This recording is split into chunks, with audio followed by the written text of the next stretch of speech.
네, 그래서 우리는 지난 시간에 이스마엘과 이삭의 집에, 아브라함의 집에 더 이상 머무를 수 없기 때문에, 그들은 함께 할 수 없기 때문에 내쫓김을 당하는 것까지 봤어요. 14절에 아브라함이 아침에 일찍 일어나 빵과 물 한 병을 취하여 하갈에게 주어 그녀의 어깨에 메어주고 아이와 그녀를 떠나보내니라. 그녀가 떠나서 부엘세바의 광야에서 방황하더라. 병에 물이 떨어지니 그녀가 그 아이를 한 덤불 아래에다 놓아두더라. 몇 장입니까? 21장입니다. 16절 그녀가 가서 화살이 비치는 거리만큼 떨어진 곳에 마주 앉아 말하기를 내 자식의 죽음을 보지 않으리라 하며 그녀가 아이 쪽을 보고 앉아 그녀의 목청을 높여 울더라. 그래서 자기 아들 이스마엘이 죽는 것을 보기 원치 않았죠. 그래서 하갈은 울기 시작했습니다. 방성대곡을 했죠. 17절 하나님이 그 아이의 소리를 들으심으로 하나님의 사자가 하늘에서부터 하갈을 불러 가라사대 하갈아 무슨 일이냐 두려워 말라 하나님이 거기 있는 아이의 소리를 들으셨나니 18절에 일어나 아이를 일으켜 내 손으로 붙들라 그로 큰 민족을 이루게 하리라 하시니라. 17절에 보니까 하나님이 그 아이의 소리를 들으셨어요. 광야에서 목말라서 누워있던 이스마엘의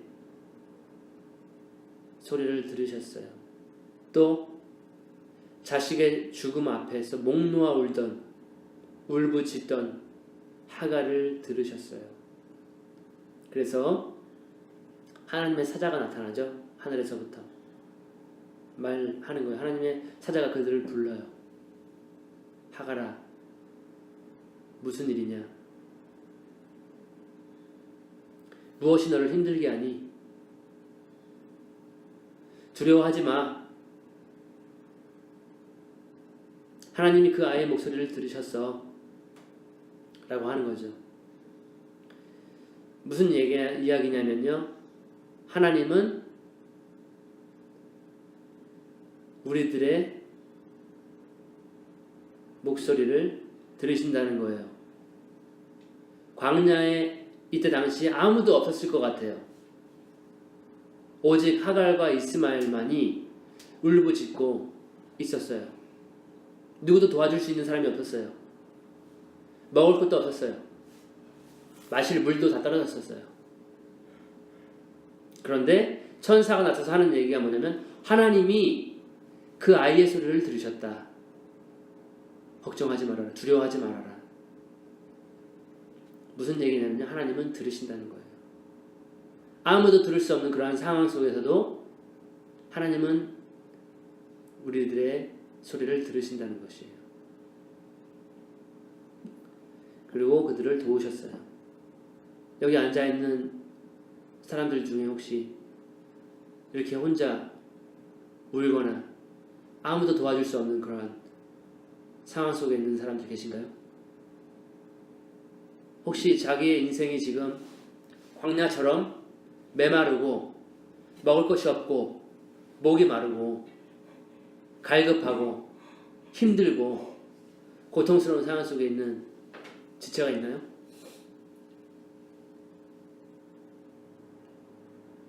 그런 상황 가운데 있다 한다면 지금 하나님께서 하갈과 이스마엘을 들으신 것처럼 여러분들의 목소리를 듣고 계신다는 거죠. 우리는 때로 광야 같은 인생길을 걸어요. 아마 형제님도 그러한 혼자 울면서 고통 속에서 그러한 기억이 있을 거예요. 그래서 눈물 젖은 빵을 먹지 않으면 인생을 논하지 말라. 어떠한 사람이 그런 얘기를 했었죠. 우린 다 눈물을 흘리거든요. 울어요. 하지만 누구도 우리의 목소리를 들을 수 없는 그런 상황이라 할지라도 하나님께서는 당신의 목소리를 들으시고 당신을 위로하시고 두려워하지 말아라. 하나님이 들으셨다. 그리고 그의 천사를 보내신다라는 우리가 그 사실을 알 수가 있어요. 그렇기 때문에 여러분들이 가지고 있는 염려 있죠? 걱정 있죠? 근심 있죠? 모든 것을 다 하나님께 맡기세요. 맡겨버리세요. 베드로 사도는 이런 얘기를 했어요. 모든 염려와 걱정 근심을 다 하나님 주께 맡겨버리라. 왜냐하면 하나님이 너희를 돌보시고 계신다. 그 부분 한번 찾아보겠습니다. 베드로전서 5장 7절.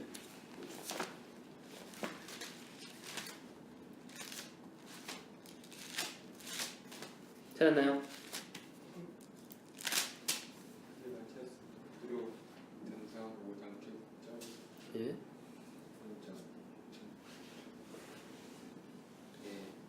읽어주시죠. 크게. 너희 염려를 다 주께 맡기라. 이는 그가 너희를 돌보시니라. 예.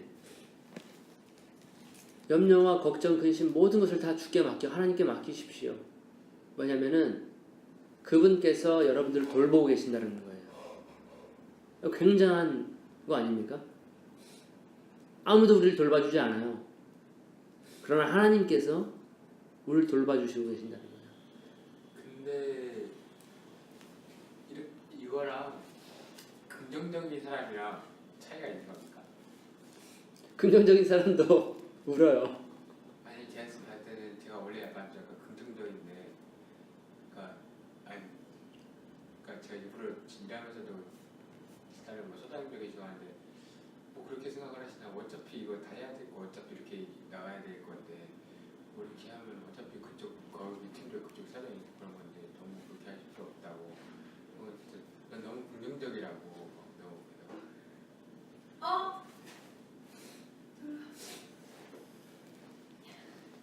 그래야 됩니까? 아무튼 그래서 근데 그건 좋은 마인드예요. 긍정적인 마인드. 너무 쉽게 생각하니까 저는 쉽게 생각한다는 건 아니고 어차피 이거는 그러니까 어차피 해결될 일이고 나중에 되면은 제가 봤을 때는 그래서 그냥 이렇게 하면 될 것 같다 이렇게 말하는데 선생님은 너는 너무 긍정적이다. 아니 그래서 이게 저는 그냥 어차피 뭐 이렇게 말하니까 그래서 근데 그 선생님은 그렇게 말 안 하니까 그래서 내가 너무 개인차가 있어요. 어떤 상황에 문제에 봉착했을 때 그거를 반응하게 되는 개성들이 있어요. 근데 이제 성경은 뭐라고 얘기하냐면 항상 기뻐하라. 쉬지 말고 기도하라. 또 범사에 감사하라. 예, 그런 태도가 필요하겠죠. 예. 그리고 지금 염려, 그리고 긍정적인 삶을 산다 하더라도 염려는 있어요. 누구나 다. 지금 하갈과 이스마엘처럼. 근데 베드로 사도는 말하기를 너의 염려 모든 것을 다 하나님께 맡겨버리라는 거죠. 그가 우리를 돌보고 계신다는 거죠. 얼마나 큰 아버지께서 하나님께서 우리를 돌봐주신다. 얼마나 큰 위로가 됩니까? 예. 그렇게 해서 하갈은 또 천사를 만나게 되는 거예요. 광야에서. 그래서 하갈은 여호와의 천사, 하나님의 천사를 만난 게 이번이 처음이 아니거든요. 예전에도 만났었어요. 언제 만났는지 기억나세요? 사라가 막 이제 구박하는 거야. 임신했다고 얘가 아주 그냥 주인을 몰라본다. 멸시하는구나 나를. 사라가 막 심하게 학대해요. 그래서 도망가서 광야에서 있을 때 여호와의 천사가 하갈에게 나타나. 사라의 여종 하갈아, 여기서 뭐 하고 있느냐. 요번에 또 집을 완전 쫓겨나게 된 거예요. 아들하고 같이 빈털터리가 된 거죠. 거기서 또 하나님의 천사가 나타나서 두려워하지 말아라. 하나님이 너의 목소리를 들으셨다. 위로의 말씀을 주시는 거예요. 그리고 하나님이 또 위대한 일을 해주시거든요. 이 하갈에게 19절 보세요. 하나님이 하갈의 눈을 밝히심에 샘물을 보고 가서 가죽 부대에 물을 채워다가 그 아이에게 마시웠더라. 광야가 이 지방은 굉장히 덥잖아요. 물이 없으면 목숨을 잃을 수도 있는 탈진 상태로 그런 상황인데 하나님께서 뭘 했어요? 눈을 밝혀주시는 거예요. 보세요. 하갈은 이제 남편이 없는 과부거든요. 남편이 없는 여인들은 이 한 세상 살아가는 게 굉장히 힘들어요. 왜냐하면 경제적인 필요들을 가장들이 채워주잖아요. 밖에 나가서 남자들이 열심히 일해서. 여자가 채워준 경우는 있지 않습니까? 그렇죠. 그래서 누가 분담해 준다는 거, 자기의 일을, 책임을. 가정을 지키기 위해서 남편이 밖에서 열심히 땀 흘리면서 일을 해오면 아내는 그 뒤에서 집안일을 돌보고 아이들을 돌보고 이렇게 분담이 되어서 하면은 그래도 수월해요. 그래도 수월하게 진행돼요. 근데 가장이 없다라고 하는 것은 굉장히 힘들어요. 여러분 그거 아셔야 돼요. 그리고 남자만 있고 그 아내가 없는 집안도 굉장히 힘들어요. 그 부족함들을 채울 수가 없어요. 근데 지금 하갈은 그런 생과부가 된 거죠. 쫓겨났어요. 자기 아들하고. 경제적인 부분이 어렵다 이거죠. 하갈은 뭐가 없었어요? 이때? 마실 물이 없었어요. 그런 필요성이 있었다는 거죠. 근데 하나님이 지금 하시는 일을 보세요. 하나님이 그 여인을 위해서 눈을 열어줘요. 눈을 밝혀줘요. 그래서 샘물을 보게 하세요. 그리고 그 부족함을 채워주시는 것. 하나님의 이게 능력이에요. 하나님의 도우심이에요. 20절 보세요. 읽어주시죠. 20절 큰 목소리로. 몇 장 20절이에요? 21장, 창세기 21장, 20장. 하나님이 그 아이와 함께 계심에 그가 장성하여 광야에서 거주하며 활쏘는 자가 되었더니 거의 죽어가던 이스마엘에게 하나님은 하갈의 눈을 밝혀주셔가지고 그 이스마엘이 물을 마시죠. 여기서 이스마엘이 살아나는 거예요. 20절에서는 하나님이 그 아이와 함께 계셨다는 거죠. 이스마엘은 어떠한 아이예요? 아버지가 없는 아이예요. 아버지가 없는 소년이에요. 굉장히 부족한 점이 많아요. 아버지가 없는 아이는. 편부모에서 자란 그런 아이들 굉장히 부족한 게 많아요. 그러한 이스마엘이었죠. 근데 그러한 이스마엘, 아버지가 없어서 어렸을 때 자기야 놀아주고 자기 어떠한 채워주고 필요한 것을 공급해주고 지켜주는 그런 아버지가 없는, 함께 할 수 없는 그런 아이였죠. 그런 아이에게 누가 함께 계셨다고 성경을 기록하냐면 하나님이 그 아이와 함께 하셨어요. 그래서 그 아이가 성장하게 됐어요. 그래서 광야에 거했죠. 아무도 함께 하지 못하는 그러한 아이였는데 하나님이 그 아이와 함께 하셨다는 거죠. 하나님은 그래서 비록 하갈과 이스마엘은 아브라함의 집에 거할 수 없는 그러한 존재, 서자였지만 그들을 하나님께서 도와주셨다는 거죠. 그들의 필요한 것을 공급해 주셨다는 것이고 그들이 생육하고 성장하는 것 다 하나님이 함께 하심으로 그들을 지켰다는 거예요. 하나님이 그래서 굉장한 하나님이시죠. 비록 서자지만 하나님은 그들을 염려하고 돌보아주고 계셨다는 거죠. 하물며 우리일까 보겠습니까? 우리는 예수 그리스도 안에 있는 아브라함의 후손들이거든요. 혈통상 아브라함의 후손은 아니지만 믿음으로 인한 아브라함의 후손들이에요. 하물며 우리의 목소리에 하나님께서 귀를 안 기울여 주시겠습니까? 아버지에게 떡을 달라 하면 뱀을 주겠습니까?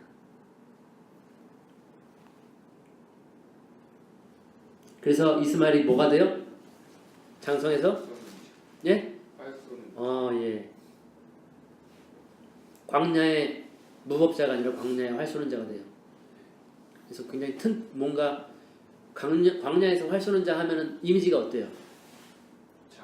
장군가 그냥 거칠겠죠. 거친 사람들의 그 광야에서 살아남는 마치 해적과 같은 그러한 모습이 아닐까. 그런 강한 남자가 아니었을까라고 생각이 되는데 그러한 들나귀와 같은 거친 사람이 될 것이라고 하는 것은 창세기 16장에 이미 예언이 되어 있어요. 근데 그 하나님께서 말씀하신 대로 이스마엘은 그런 광야의 활 쏘는 자가 거친 사람이 되어 있다라는 것이었죠.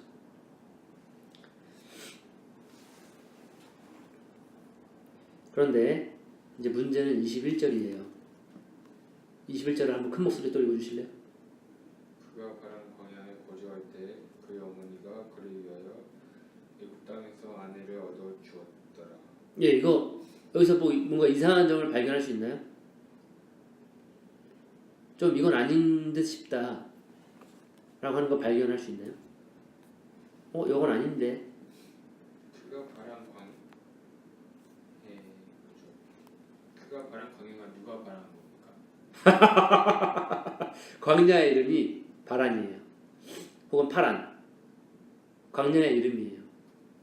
아, 바람 광야. 누가 바라는 광야가 아니라 그 광야의 이름이 바란 광야였어요. 광야에 그렇게 거했죠. 근데 그 어머니가 그를 위해서 한 여인을 데려다가 아내를 삼는 거죠. 예. 며느리를 삼는 건데 누구예요?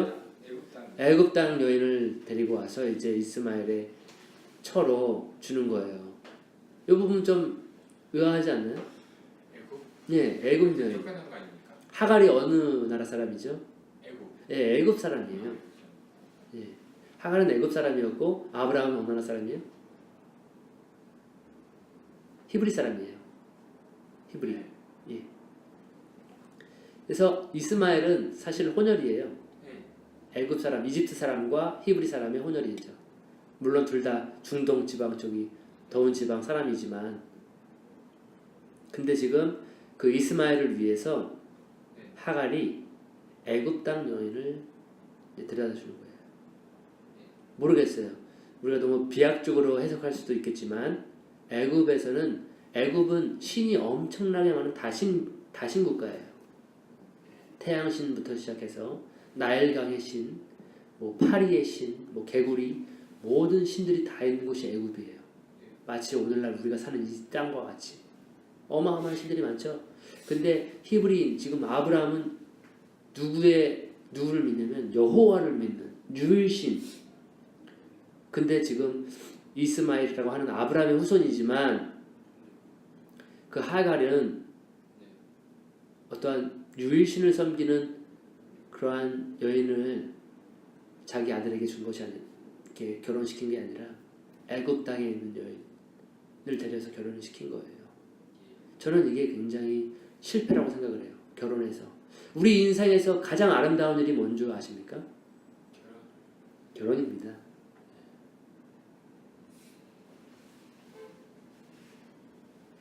인생에서 가장 아름다운 절정이라고 할 수 있는 빛나는 그 순간, 가장 화려한 순간, 그것이 바로 결혼이에요.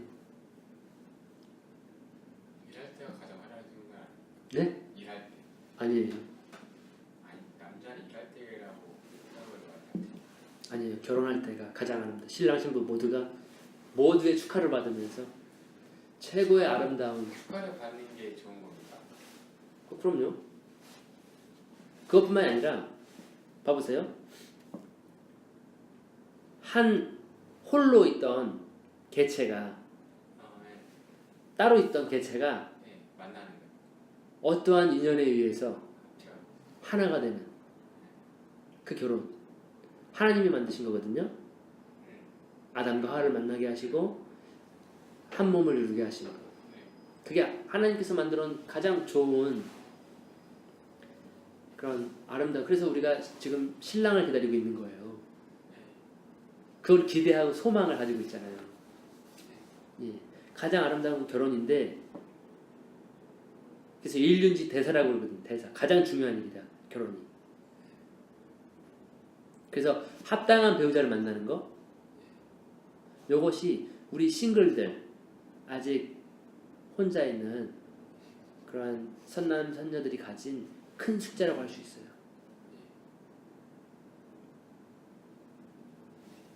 큰 과제라고 할 수 있어요. 그런데 제가 질문을 드려볼게요. 당신은 배우자를 염두할 때 무엇을 가장 중요시 여깁니까? 무엇을 가장 중요시 여겨요? 외모? 학력? 직장? 재능? 연봉? 재산? 자동차? 성격? 뭘 가장 중요시 여깁니까? 배우자를 생각할 때 외모. 외모를 가장 보십니까? 네. 솔직한 답변 감사합니다. 아니 믿음이라고 말하는 사람 제가 볼 때는 그러니까 배우자든 처음 그러니까 어디든 다 처음 만나는 거 아닙니까? 그러니까 모든 사람을 처음 만나고 그 이후에 이제 만나는 게 처음이 아닌 거지. 모든 지나가는 사람도 처음 만나는 거 아닙니까? 근데 어떻게 처음 봤는데 믿음을 본다? 그거는 제가 봤을 근데 때 제가 알 수가 보기에는 없습니다. 저도 외모 같지만 아니 그러니까 성격인 것 같아요. 그러니까 제 성격 그런 거 말하는데 우선 외모 처음 보고 나서 그게 지나고 나면 이제 근데 거기서부터 이제 외모는 이렇게 보게 되는 거예요. 어차피 나이 들면 근데 처음 보는 게 외모밖에 안 보이지 않습니까? 처음 만나는 사람이 그러니까 남자들은 그거 아니에요? 짧게 사랑하고 싶은 거 아니에요? 아니 제가 말하는 외모로 거는 아니 그러니까 판단하는 게 외모를 아니라 저는 처음 보는 사람들이 다 외모로 봐요. 근데 영이 제대로 돼야 된다고 생각해요. 제가 보기에는 그러니까 외모가 확 상할 수가 있어요. 영이 잘못되면은. 그러니까 믿음이 없거나. 그래서 배우자를 생각할 때 처음 만남이 아니라 근데 생각할 때는 다른데 중요한 거는 이제 만날 때는 만나는 사람마다 아니 그 뭘 본다 뭐 성격을 본다 근데 저는 처음에 이제 처음 만약에 누구 소개받아서 만약에 간다고 하면 예상하면 그럼 당연히 외모부터 보지 처음부터 뭐 하면 어떻게 볼까 외모 다음에 이제 얘기함으로써 그 사람 성격이 나타나고 저는 그리고 하루아침에 그 사람 성격이 나타난 거 아니고 계속 꾸준히 만나봐야지 그 사람 성격이 알 수 있지 않습니까? 뭐 당연히 그 사람의 품성이라는 게 있기 때문에 뭐 하루아침에 봐도 어떤 사람 그래 저 사람은 아닌 것 같다 이렇게 판단할 수 있지만 제가 말한 거는 그런 겁니다. 맞는 말이기도 해요. 네. 그래서 가장 그래도 그런 거 다 지나서 네. 그런 단계가 지나서 네. 그럼 당연히 믿음을 봐야겠죠. 믿음을 가져야 됩니까? 네. 재산 뭐 이런 거 안 봅니까? 재산이나 돈이나 벌면 있다가도 있고 없다가도 없고 그런 거 아닙니까? 제가 봐는 돈은 있다가도 있고 성격 같은 거 안 봅니까? 성격도 볼 것 같습니다. 제 생각에. 네. 근데 우선 첫째는 믿음인 것 같습니다. 성격은 볼 필요가 없는 게 제가 죽으면 될 것 같습니다.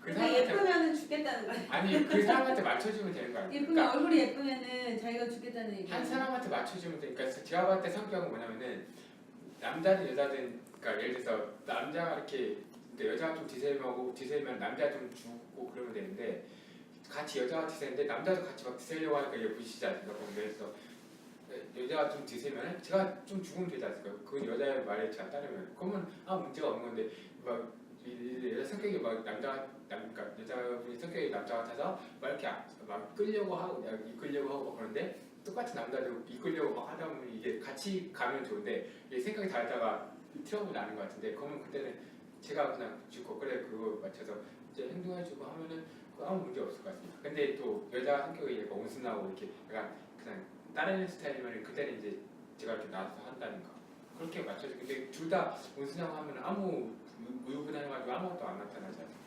제가 한 가지 말씀을 드리고 싶을 수 있는 것은 뭐냐면 이제 신혼 혹은 결혼을 해서 가장 큰 이유 성격 차이. 이혼의 성격 차이. 사유가 되는 것이 뭔지 아세요? 성격 차이. 예, 성격 차이. 성격을 이제 한두 번 이렇게 따라줬는데 그게 이제 잘 못하는 거죠. 폭발하는 거예요. 그런 부딪힘은 근데 결혼이라고 하는 것은 잠깐 만나는 게 아니에요. 연애처럼 두 사람이 모든 것을 다 책임지고 한 배를 타서 정말 모진 풍파와 이런 사건 사고들을 다 이렇게 헤쳐서 나가야 되는 건데 그런 가운데 성격이 이제 안 되는 거예요. 그래서 다들 이혼 사유가 성격 차이. 그래서 엄청나게 많은 커플들이 지금 이 사유로 인해서 이혼을 하고 있어요. 그래서 가장 제가 중요한 거는 다양한 사람들 만나는 것 같습니다. 그러니까 여자를 다양한 사람들 만나는 게 아니라 남자든 이제 뭐 다양한 남자 중에서도 성격이 다 다르지 않습니까? 뭐 전도 사람도 성격 다르고 저도 다르지. 그러니까 다양한 사람들을 만나고 접하면 그거에 맞추는 이제 사람들이 하지 않습니까? 제가 그 느낌은 다양한 사람들 만나야 돼. 제가 드릴 수 있는 답은 뭐냐면 배우자를 볼 때 가장 중요시 생각해야 될 것이 뭐냐면 저도 그 사람의 신앙 상태라는 거예요. 왜냐하면 신앙이 하나님 앞에 바로 서 있는 사람은 성격이 조금 모난 부분이 있다 하더라도 성격은 완벽한 사람은 어떻게? 완벽한 사람은 없어요. 다 틀려요. 다 개성이 있기 때문에 그 중에서도 온순한 사람이 있는 거하고 그 왜 이렇게 뭐 서로 다혈질이고 서로 맞춰가면 사랑하는 거. 예. 그런데 신앙을 가지고 있으면 온전한 신앙을 가지고 있으면 자신의 그런 모난 부분들을 다듬어가요. 그래서 성화라고 하는데 그거를 하나님의 그 말씀과 그러한 것들로 변화가 돼요. 저도 여기 있는 저도 굉장히 모난 성격을 가지고 있는 사람이었어요. 굉장히 화가 나면은 통제가 안 되고 다혈질. 예, 다혈질이었고 근데 지금 제 얼굴을 봐서 다혈질처럼 보이나요? 예. 잘못 봤어요. 잘못 봤어요. 저는 그 인내심과 절제와 그런 것들을 많이 이제 그런 제 직장이나 이런 생활을 통해서 그래서 사람 막대기와 인생 채찍으로 하나님이 사람을 만들어 가시는구나. 네, 그런 것들을 많이 느꼈어요. 그래서 배우자를 염두할 때 가장 중요한 것은 믿음이에요. 그 사람이 하나님의 사람인가를 봐야 돼요. 근데 지금 오늘 하갈이 자기 아들을 위한 배우자로서 애굽 땅의 여인을 데리고 간 거예요. 그래서 그들이 이렇게 결혼하는 것을 우리가 볼 수가 있어요. 그래서 이거는 이게 참 이스마엘의 인생에서 참 오점이 아닌가 그런 생각을 하게 되는 겁니다. 근데 애국 땅에 있는 사람이라고 다 믿음이 없는 건 아니지 않습니까? 그 당시에